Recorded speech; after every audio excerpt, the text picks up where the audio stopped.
Welcome everybody to today's segment of Moments Off the Mat. I'm Cody Bickley, USA Wrestling National Team High Performance Manager, and I'm joined today by Bruce Burnett.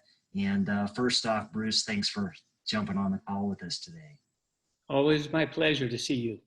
Yeah, this will be a good time. I'm definitely looking forward to this and looking forward to some good discussion. But for our viewers, I'm going to give a brief introduction for Coach and a little bit about what he did in his coaching career at the latter end. But from 1993 to 2000, Bruce was the U.S. Men's Freestyle National Team coach. He then left USA Wrestling and accepted the head job at United States Naval Academy and was there from 2001 to 2013. Bruce then took a brief retirement, if you will, and then was recruited back to USA Wrestling to be once again the U.S. Men's Freestyle National Team coach from 2014 right up through the Rio Olympic Games in 2016, and then went into, I guess, a little bit of that second retirement a little bit. So, Bruce, I would be remiss if I didn't say and put out there a little bit. First off, congratulations. I know it's going to be a little bit delayed, but on your National Wrestling Hall of Fame induction that was supposed to occur here in June, but it's my understanding they're going to try to do that now with the world we live in, maybe next summer. Is that correct? That's correct. So June of 2021. It's crazy though, Cody. They're going to give me an award for something I love to do. Yeah, you know, I want to talk a little bit about that. I know you're a humble guy, but, you know, Coach, when you get a call like that and obviously they're telling you that you're going to go into the National Wrestling Hall of Fame and you've been inducted on several different capacities, but I mean, this is a big honor and you're going in with some special people, you know, and some that are obviously still working at USA Wrestling and you have a long history with, but when you got off that call, can you tell us a little bit like what ran through your mind? Was it a certain person or a team or just kind of what did start popping into your mind when you hung up that phone? Well, yeah, I think it's a whole deal. First off, when you look at the people that are in the National Wrestling Hall of Fame, I've been blessed to be around a lot of them, and they are special people. And so to be put in that environment, that makes it, I mean, that really does make it special, but it's nothing that you seek or you expect. It's just, I'm just proud to be in there with so many other good people and so many people that contributed to the sport of wrestling. I just was blessed with good mentors that allowed me to love the sport and then excel in it. But being in the right place at the right time gives you those opportunities, and you either grasp them or you close the door and look away from them. And I had a lot of doors open up for me. Yeah, very good. But once again, congratulations. That's awesome. I'm definitely looking forward to that. And obviously, like I said, you're going in with some special people, always special groups, but it's going to be a lot of fun, no doubt. Yeah. Hey, before we get into the thick of things, I really got to ask the most important question right out of the gate. I've got to ask, in your retirement, how's your golf game? Actually, it's getting better. First off, I coach my whole life, my whole professional career. I've been a coach, and I thought I could teach myself golf. I mean, come on. It's ridiculous. Yeah. Finally, I finally took lessons, and so I got a hold of Golf Tech, and what I was able to learn is why the ball does what it does. And then there's so many components to it that it's hard to get them all right if you don't practice it all the time. But the reality of it is I understand the game a lot more. Plus, they download all your lessons so you can go back and review them. And so I'm playing a couple times a week. I'm getting better. I'm going to take that money back off your wall there. Yeah. So for our viewers, that's my claim to fame with Coach is a few years ago, we were out on the golf course and we did have a humble little bet going on, but long story short, Coach didn't pay up the bet that day, but a story that's very unique to that, and I treasure it to this day, is you went back home, and then a few weeks later in the mail, I got a check with a note. And I thought it was really neat, Coach. I really did. And I took it in and I showed Rich Bender, actually. And he's like, you know what you should do is you should frame that. And so that's exactly what I did. But I've got to state, the world that we live in today, I might be breaking the glass on that frame and cashing that check. Yeah, that was fun. Always. Yeah. Yeah, a lot of fun. Well, that's good to hear. I know it's you're at a special place up there, and obviously with our schedule slowing down, I sure hope to, this summer maybe try to get up and spend time with you and Karen. That would be a lot of fun. By the way, how is Karen doing? She's doing really good, staying very busy. She's a CASA volunteer, that's child advocacy support, and she mentors principals in the school district here, and plays on the worship team and on the church board. And so her schedule is really pretty full. And that's good because golf takes a long time to play. Yeah, well, good. Hey, Coach, I want to get into it a little bit. I gave a brief introduction for you on your coaching career, obviously, and that was the latter end. But you weren't always coaching at the college and national team level. Can you give us a little bit of a historical perspective on your path from when you stopped competing all the way up to your retirement in 2016? Yeah, for me, coaching on every level. First off, I had a kids club. I was a high school coach. Of course, you have the kids club to support your high school program and get your community involved. And I was actually, Cody, going to retire from being the head wrestling coach. And I was the head golf coach at the high school I was at the last 2 years I was there. And so I was just going to be the head golf coach, and did a clinic with Myron Roderick. And at the time, Leroy Smith was actually leaving for Switzerland. And after that clinic, it was a 3-day clinic. He asked if I'd be interested in being the head assistant at Oklahoma State University. And so from the high school, I ended up at Oklahoma State University. A lot more to that story, but we don't have time for that. But it was divine intervention, without a doubt. I was ready to let my 2 assistants from my high school program take over the high schools that was splitting. And I didn't want to coach against the kids I had brought into the program. And so I was actually going to get out of wrestling and let my 2 assistant coaches at the high school take the 2 head jobs when they split. So Myron Roderick came into the picture, and Oklahoma State did. And I'd grown up with Joe C. In Bakersfield, and he was the head coach at the time. So from there, I went to Oklahoma State University, and we won a couple national titles there. I was surrounded by so many good people, and coached so many great athletes. And from there, because it was such a passion, and my learning curve just went up exponentially, just learning from Tommy Chesbro and, of course, Joe, and being around John Smith and Mike Sheets, Kenny Monday, and all the Sunkist kids at that time. And then the opportunity opened up at USA Wrestling, and I was national developmental coach for 1 year. And actually, I was the Greco and freestyle developmental coach. And so I was blessed to be able to do that because I had to do a crash course in Greco. And so I went out and spent a couple weeks, 2 to 3 weeks, with Joe DeMeo and Dan Chandler and Rob Herman and Dan Mello was at the Marine Corps. And so I spent probably, 3-4 months just crash coursing Greco.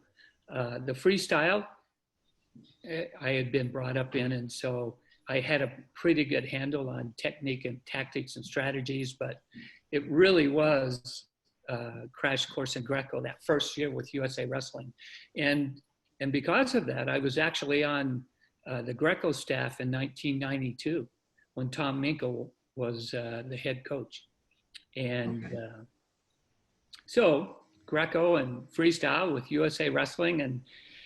And then Leroy Smith left to go to Arizona State, and the national coaching position opened up. And I think with the support of Art Moratori, I was able to get the job. And, I think the rest is history. But every door that was opened up was a divine intervention for me. I think if I'd have pursued those jobs or actually really applied for them, people would have looked at my resume and said, you got to be kidding. You don't go from Meridian High School in Idaho to being the head assistant at Oklahoma State University, and then national developmental coach, and then the national freestyle coach for the greatest country in the world. Right. So, I mean, it was a truly divine intervention, and I was blessed to be around really good people, just good people. And USA Wrestling went through some tough times then too, but good things happen to good people, and we landed on our feet. You thought, I know you did a lot, and actually it was brought to my attention when I was getting ready to interview that you even had a short stint as the national events director at USA Wrestling. I did. Yeah. And so Jim Shear was the executive director at the time, and there was a change in the organization, and he asked if I would do that. And honestly, I told him, I said, Jim, I'll do it for 6 months, but I'm a coach. I'm not a administrator. I'm not a, events director but I will help you, but my heart's in coaching, and that's where I want to be. And so don't expect it to last any longer than that. Right. But we had really good people with Mike Haggerty, and of course, Rich was that's right at the time. And,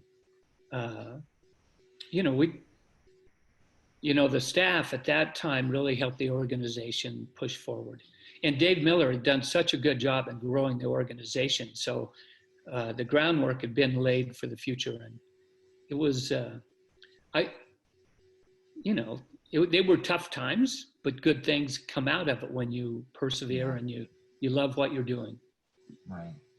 Coach, I want to go back to the college a little bit, and it's, some people were wondering and wanted me to ask you, obviously at the collegiate level, you were at two obviously well-respected collegiate institutions, programs in their own way and in their own, right. Can you talk a little bit about, obviously, the Oklahoma State compared to the United States Naval Academy, and your, I know you briefly hit on Oklahoma State, but can you talk and maybe compare and contrast a little bit what you learned at each? Yeah. Well, I can start this way. Tommy Chesbro helped me immensely because I'll never forget my first week there. Joe C came in, he said, well, Bruce, you're going to be in charge of recruiting. And I thought to myself, okay, have I ever recruited? No, I haven't recruited. I was a high school coach, I had my kids program. That was my recruiting. And so I jumped right into it, and I was working hard at being recruiting, and I'm making this list and going through all the states and all the junior nationals and all the cadet world team. I mean, everything. I'm getting the best kids. And I have this list of probably the top 10 kids in each weight class across the country. And I am working and researching, and Tommy Chesbro came in and said, what on earth are you doing? And I said, well, I'm in charge of recruiting now, and so I'm going to get these letters out to these kids and do all this. And he said, Bruce, this is Oklahoma State University. And you know what? If we need 5 recruits, you're going to recruit maybe 8 kids, and you're going to get 4 or 5 of the ones you want. That's all you have to do. And he's right. I mean, it was a different world back then. I'm sure it's probably a little bit harder right now with the dispersion of the programs. But look at the history of Oklahoma State and how important wrestling was there. And And so it became a lot easier. On the flip side, recruiting at the Naval Academy is completely different because you have to be a year ahead of the programs. And recruiting has changed from when I was at Oklahoma State, late 80s and early 90s. And so times have changed. But the Naval Academy, you have to find those kids, and you have to find out if they have a peanut allergy. There's so many different things that actually can impede their admission into the program. And so, right. But their grades, their test scores, ACT or SAT scores have to be really high. GPA has to be high. The commitment to the military, of course, is huge. But I try to tell all the elite athletes too, your time will come when you're not going to coach anymore. You're not going to compete anymore. And maybe you want to be a coach, but look at how many Division I programs there are out there. I mean, it's hard to really break in there. And so you're going to have a job for another 40 years. Right. And the Naval Academy really gives you an opportunity to do that and be successful in your profession. And there is an avenue to wrestle. If you look at the Marine Corps team, you can go in and actually compete, during your career. But yeah, the biggest difference, the time demands and the recruiting was really the hardest part. Make no mistakes, a Division I wrestler, somebody that's good, they'll make the commitment to be good. And that was one of the things that I really had to work hard on at the Naval Academy in terms of the amount of time I got. I used a lot of their prep periods, did a lot of individual coaching, used the noon hour. I originally started off with early morning workouts, but by Thursday it was not a good deal for them in the classroom and the workload that they had. So I changed the workouts to a noon workout and then an evening workout. So there were adjustments that needed to be made, but the athletes made the commitments, and we were fairly successful. Right. So I want to switch gears a little bit now, get back over to the international side a little bit, and obviously want to get into the 93 and 95 World Championship teams a little bit. Can you talk a little bit, and this is actually from Bill Zadek was curious about this a little bit as well, but can you talk a little bit how those were each unique and special in their own way? And they were the first for USA Wrestling, 93 and 95. So obviously, and then he went on into that just to kind of go a little bit further and had a great 96 Olympic Games with a medal count and did extremely well there. But I want you to talk a little bit about those 93 and 95 teams, specifically that 93 team that just really, set the bar and blew it open and finally got USA essentially on the map, so to speak. Yeah. Well, first off, in any organization or any team or any body that has success, there's a group that make that success happen. And my mentors at the time, my mentor actually was Dave Schultz.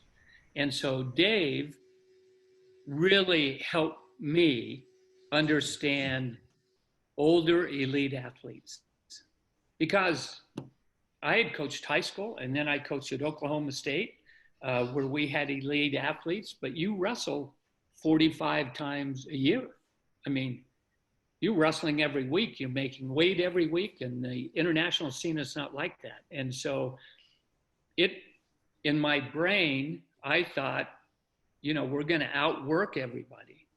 Well, Dave Schultz was 35 years old, and he told me in Bumgarner, and said, Bruce, we can't train the same way as Terry and Tom can. We just can't do it. And I'm thinking, oh, yes, you can. But you can't because you just don't recover as well. And so what I'll say is in 1993, we had a really good mix of younger guys and older guys. And I leaned a lot on Dave in terms of, well, help me with this, Dave. The technique part of it, everybody on those teams, they're all different. It's, don't get me wrong, I put together what I would say a competency test and technique. Everybody has to be proficient in these 20 things. It's, you have to know what a gut wrench is, and you have to know how to defend it. And so everybody has to train in that area. But everybody on the elite level has specific and individual skill sets. They're not the same. You're not recruiting. They all come from different programs and different mindsets. Their conditioning level, each one of them is different when they step into a world team training camp or a situation like that. All their technique is different. All their strengths and weaknesses are different. And so the key for me, and it was a learning experience, and Dave helped me immensely with it, was putting together individual packages and training plans for each individual athlete. Now, again, there were certain things that everybody had to be good at. They all had to be good at it. And so, but the way they were good at it was completely different. I mean, an example would be Kevin Jackson. I didn't have to show Kevin Jackson a low single. He's never going to shoot a low single. But he had to be really good in a couple different areas. And he was so good that he really only had to prepare for 4 or 5 guys. You didn't have to prepare for 20 guys. And you don't know that until you get around them a little bit and you see the guys they have to compete against. But when they hit those 4 or 5 really good guys, they had to have a specific plan that would help them be successful against those guys. And that's not an easy thing either, because they are really good in certain positions. But what you have to understand, the rest of the world's pretty good too. And so I would say in preparing the 93 team and the 95 team, getting to know the athletes and what their skill sets were and what their strengths and weaknesses were. And so I can't even tell you how many hours I put into studying video of our athletes in comparison to 5 or 10 foreign athletes. And so if we got that draw of any particular athlete, and I ranked the top, I seeded them actually, the top 10 wrestlers in each weight class of our competition. And I had individual videos of each of those people already ready to go for 93. And then I knew what our athletes' strengths and weaknesses were. And so I did micromanage almost everything in terms of, I'm still a firm believer. I'm the guy that actually got the personal coaches back into the corners, because they see the athletes on a daily basis, way more than the national coach does. And it was just, it was really a no-brainer in being able to get the personal coaches back into the corners. But the personal coaches didn't have the opportunity to study like I did over the course of the year, because 70% of the time, if they're not winning collegiate matches, they're not going to have a job. And so those videos, that scouting, the preparation I would give to the personal coach and the athlete in terms of their preparation, and say, look, this is what this guy does. You're better in this position. This is where you should be able to attacking. But if you get in this position, you better get out of it, because that guy's really good. And so the preparation, that's what I'll say, was really geared towards our top athlete compared to, and I seeded 10 guys in each weight class. But a guy like Kevin, he didn't have to worry about 10 guys. He only had to worry about maybe 4 guys, And then 95 World Championships, he had the toughest draw. It's really a good story. So always meetings, right? And I did this again when I came back and you were involved in it. The night before, I want all the personal coaches, all the coaches together to go through step by step. Where's your athlete going to be? What's his preparation? Look at his draw. Here's the scouting. Here's what we have to be prepared for. Get you warm up. Well, Kevin Jackson had a beast of a draw. I think he had 4 world champions in his weight class on his side of the bracket. And Melvin Douglas in the meeting goes, "Oh, that's a terrible draw. That's a bad draw." And Kevin Jackson looked at Melvin Douglas and said, "I'm the bad draw. They're the ones who got the bad draw. Yeah. And they've got to wrestle me." And that was a learning curve for me too, so, right? I mean, I'm in this meeting, it's my meeting, but Kevin, he sounded the alarm. Those guys better look out.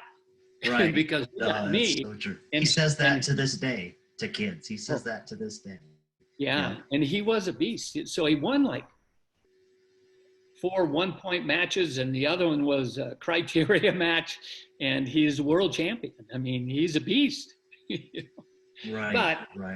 But that was the deal in mixing younger athletes, their first time out, the training camps. They all can't do the same thing. They just can't do it. And so individual plans are huge because they all come into the world team training camps at a little different level in their conditioning, in their tactics, in their strategy, and their preparation. And so you have to get them all on an individual basis, ready to step on the mat every time and compete at their very best. And I love that. And so, I would say that was the preparation. Yeah. So I want to talk a little bit about that, Coach. I heard you speak to this on more than one occasion, but I just like our viewers to listen to it. When you came to the international level and you went from that first world championship year to an Olympic year, what were some of the biggest changes that you saw that you knew you had to adjust after seeing it the first time? Yeah, well, there's 2 parts to this, really.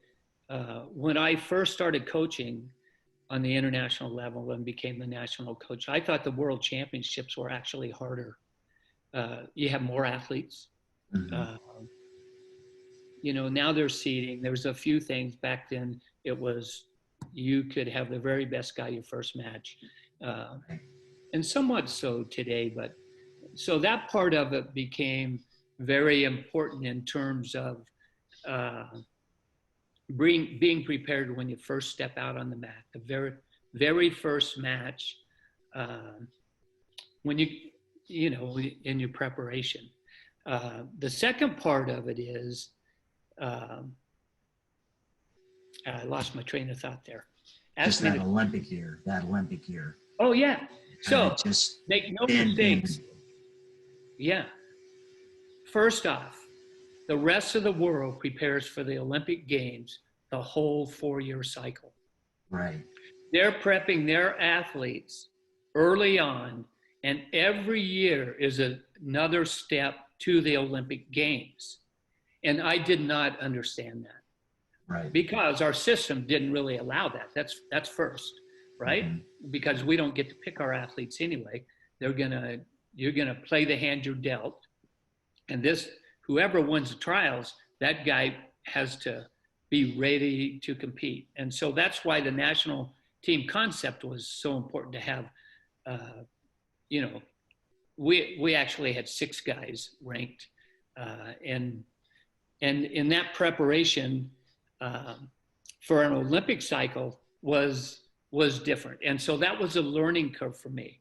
Make no mistakes, the athletes that they put into the Olympic Games are better prepared that year than they were the year before, than they were the year before, than the year that they were before. And the first 2 years, they're sifting through their pool of athletes to get their very best athletes. And the last 2 years in the preparation, now you're going to get it down to 2 guys. And the rest of the world, almost the rest of the world, is exactly the same in that preparation. And so what I'll tell you is, what happens at the World championships the year before the Olympics isn't necessarily the exact same thing that you're going to do to get ready for the Olympic Games, because they're going to be better and they're going to be better prepared. And so that was really a learning curve for me in being able to do that. And I got to ask you, kind of going into that a little bit. You know, I remember you talking about how just times have changed, right? Even how you, when you first got started, getting the video, literally having to get on a plane, take a camera, fly over to the European Championships or wherever and get some video so that you could prepare and study. Whereas, I mean, I'll pick on him a little bit. Now you got Bill Zadig. He can set his alarm and wake up in the middle of the night if he wants to and click a button and watch the European Championships live, you know, from the comforts of his house or his office. But, you know, I remember you talking about that, and that was an ordeal of getting video. I know you're a, you know, big video guy. You've always talked about that in the study and the preparation, and you were so diligent in that. But what I want to ask you is, obviously it was different, meaning that in today's day and age, a lot more athletes are a lot more accessible, just because you, like you said, they might be testing them and putting them in, but a lot of these events anymore, they're being streamed and we can capture them, and it's a little bit easier to get. Even if it's not the European Championships, if it's just the Eurigan or whatever, it's in today's world, it's going to be streamed most likely. So, but I have to I'm curious a little bit, if there was ever a time early on in your career, just because of not having the access to the video, when you went to a tournament, and I'll ask internationally, you showed up and you saw a guy, maybe two, and you in your mind maybe just said, oh boy, this guy is a big time hammer. He's going to be a force to be reckoned with. Is there anybody that kind of sticks out in your mind that obviously went on to have great success, or maybe not, somebody that just kind of really hits you when you made those trips overseas? Well, unfortunately, Cody, that happened several times. Right. So if you just picture this, picture North Korea, and you don't see North Korea, do you? You don't see them with the World Championships the first 2 years, the quads. Right. You'll only see them at the Asian Championships or the World Championships before the Olympics. And I'll never forget, North Korea had a couple lightweights that were just unbelievable. And I'm carrying my cameras. There's 3 max, so I have 3 cameras set up. I'm by myself, and there's always money involved, right? First off, there's budget directors for USA Wrestling, and you have to adhere to the budgets. And they didn't understand why I wanted to go in 2 days early. Well, I want to see the guys in the practice room. I want to see the guys that struggle to make weight. I want to see the guys in their training environment when they're not thinking anybody's really watching them. And I wanted to watch them. I wanted to see them. I wanted to see the people and see them in that environment, who cut weight hard and do all that. So I always went in early. It wasn't a vacation. And I videoed and got in the practice room, in the warm-up room, and just hung around all day into the evening until they were gone. And so then I knew that when the competition started, who I really had to film. And an example would be in 1996, at the European Championships, Arsen Fatsayev shows up. He's wrestling for Uzbekistan. I mean, I had no idea. And all of a sudden, he's at the European Championships, getting ready for the Olympic Games. And so, of course, Townsend Saunders, we got ready. But if you didn't go there, you wouldn't have known that, you know. And right. Like you're saying now, it's easy. You can look and see and watch them online. But yeah, so I think that actually happened a lot. The Umakanovs, Russia always had just really good guys. And Iran, you know, they had guys that might all of a sudden jump 2 weight classes, you know, they're 2 weight classes bigger. So I don't want to get into that, but I'd see them as Yeah. You know, one year looking one way, and then all of a sudden now they're two weight classes different. And so Yeah. that type of preparation was something that, you know, the national coach really has to do, because it's hard for a collegiate coach to do that. But at the same time, now there are RTC coaches, regional Olympic training centers. And so that makes it a little bit easier for those guys to help their athlete in their preparation.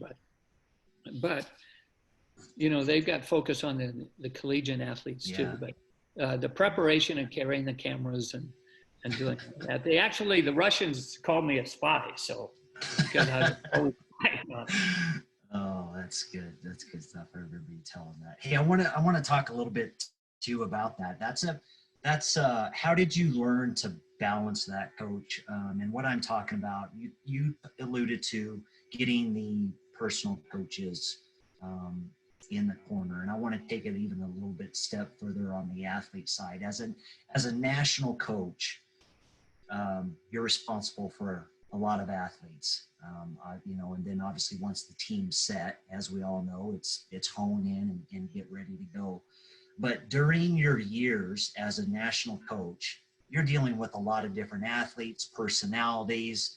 Some feel that maybe there's some favoritism going on, and you know, then maybe that individual makes the team, and you have to work with them. Can you talk a little bit about how you handled that component of literally just handling a lot of different athletes up until that team was set?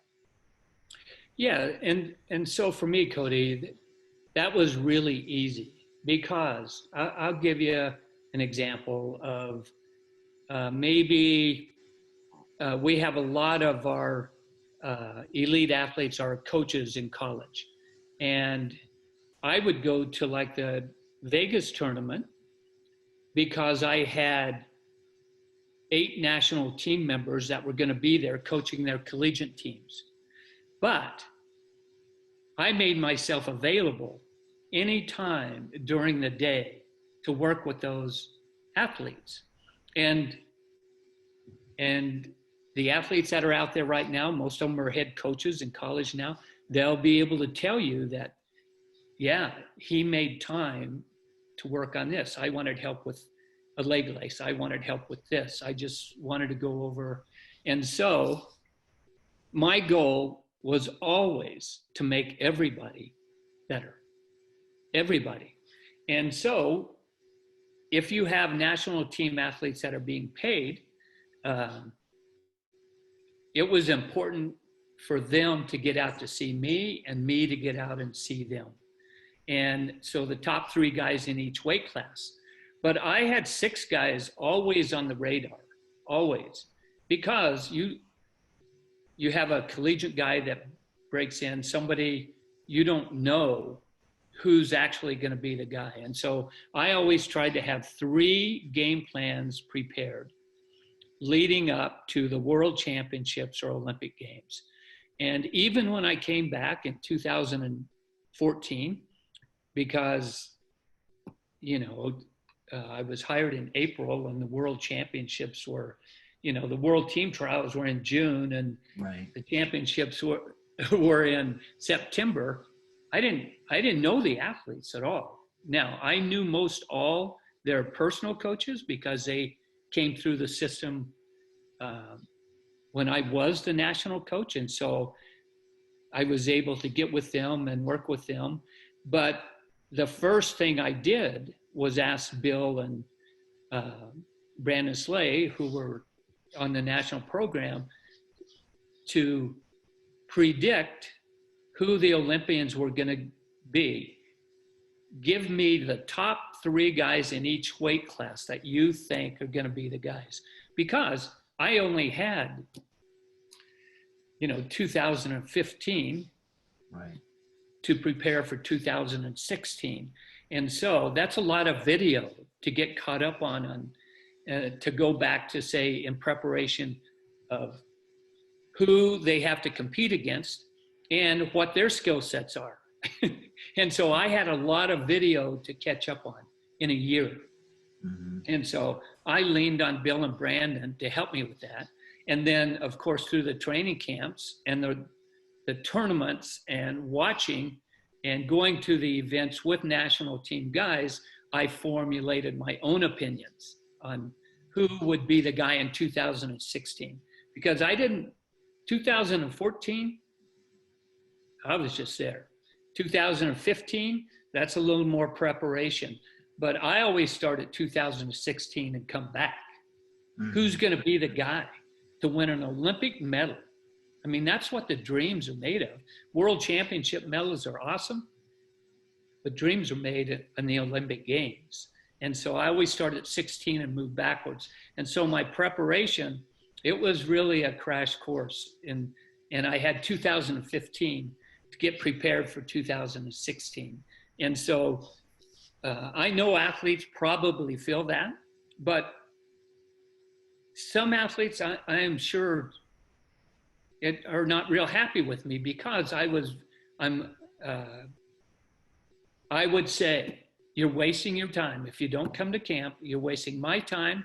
You're wasting USA Wrestling's time. You're wasting our country's time because you need to be invested in this at 100%. Mm-hmm. And if you don't come to camp, you're not invested at 100%. And it was never a personality thing for me, ever. It was purely about, look, you need to be here. You're going to get better working out with our best guys, and the stuff that we do here at camp is beneficial for you. Make no mistakes. Learning can only take place if you choose to learn. You have to continue to keep getting better. And so that, honestly, Cody, was the hardest part. It was never about personalities. It was purely about making each individual athlete better. And if they wanted to spend time on the mat or get extra work, I think of David Taylor when he was hurt and would he come to camp? Yeah, he came to camp. Why did he come to camp? He got to watch. He got to be with the sports physiologists, the trainers. He got to go over video. He's still getting better. He's still getting better. And when you stay in the same room, and I told all the athletes this, all of them, I don't care if you have the best room in the world. Every 6 weeks, you better get out of that room and go test yourself somewhere, or bring somebody else in, because if you wrestle the same 5 or 6 guys, even if you have 5 or 6 guys, you're going to reach a point where you get in positions that the other guy's going to say, every time I get here, he beats me, and he doesn't compete quite as hard. So every 6 weeks, you have to test yourself. And every elite athlete needs to do that. Every one of them. You gotta get out of your room, get out of your environment, change it, and go test yourself. And you can do it because, that's an important part of it. And so it's still a process, and it's still the preparation. And the national team athletes, they look at it oftentimes as a burden, and being away from home is a burden. And a lot of athletes are married. It is a burden, but it's the commitment that you're choosing to make that will help you succeed and be successful. And so as a national coach, I just know how important it is for those athletes. Everybody says buy into it. You don't buy into it. Do you want to get better or don't you? Do you think you're better off wrestling collegiate guys in the room, or are you better off in wrestling our best freestyle guys in a controlled environment? And it's not rocket science. It really isn't. And so, right. Yeah. No. But I can see where an athlete might think that, but the reality of it is, my knowledge, I would give to anybody. I would teach them. Now, I would never prepare a national team athlete against another national team athlete, because I could do it. Right. I mean, I could do it. You could stack the deck and say, and you can ask, the assistant coaches and the people I was around, that I would say, oh, if this guy did this, if he got better right here, he'd give this guy fits, you Right. know, and because that's what you do. You study wrestling and get them. But at the same time, in doing that, you're still thinking ahead to the international guys that they're going to have to wrestle in the positions that they're going to be in to be successful. Because everybody gets in different positions and they Right. have to be proficient, win the position. Yeah, it's all good. Coach, I kind of wrapping it up here. I got one thing I want to get into. I'm sure a lot of people are wondering. Obviously, you have a long and well documented history with Kerry Collat, and obviously the recent news. He just accepted the obviously head coaching job at where you were for several years at the United States Naval Academy. I'm assuming because of your your relationship with him that you were involved in some capacity or with that and had some communication with Kerry. I'm just curious if you could expand on that a little bit. Yes, the answer is yes. I did talk to Kerry. I did talk to the athletic director, but I had done it before too. And the bottom line, it was really simple. The athletic director asked me if Kerry would be interested and asked if I would check with Kerry to see if he'd be interested, because the athletic director did not want to contact the athletic director for Campbell to talk to Kerry if Kerry wasn't interested. And so really that was my involvement. But with that, Kerry Collat and his family, Kerry is a friend of mine, and I believe in the Naval Academy, and I believe what Kerry, his personality and his skill sets, I felt really happy for the midshipmen. But my role wasn't to recruit Kerry, it was only to answer his questions and find out if he was interested. And then I just gave it right back to the athletic director and said, yes, he's interested. Here's his phone number. Yeah, You know? yeah. And, I know. I've seen. Yeah, but I believe in Kerry Collat, and I believe in his skill sets and how he can help the midshipmen. And that I was really happy for Naval Wrestling. Yeah, good. Last question. If you could be king for a day, Coach, in the international wrestling world, and we feel that the rules are pretty good comparably, and you've seen the gamut and been a part of it for a long time. But if you could be king for a day, what's the one change you would implement right now? Well, tough one, right? Because the reality of it is nobody can control another human being, and obstacles get in people's way.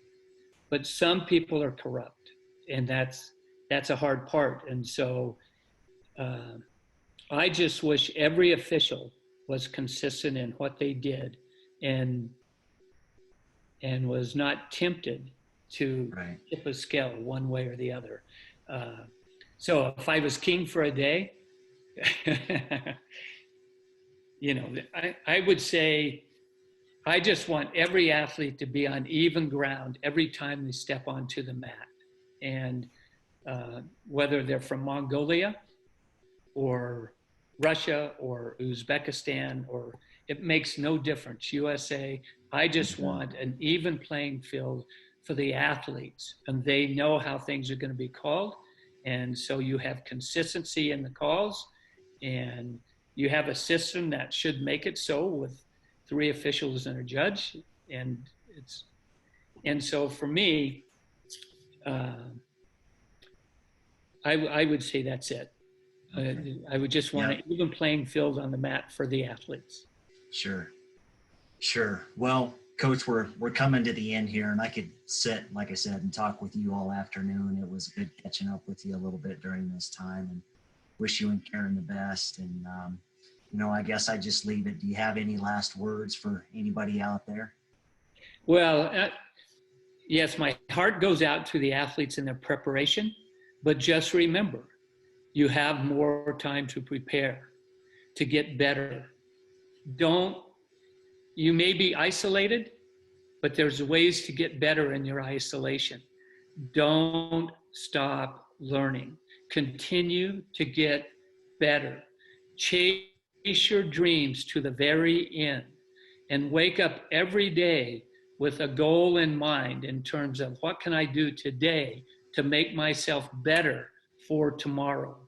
And if you do that, you're going to be able to live with the outcome so much better.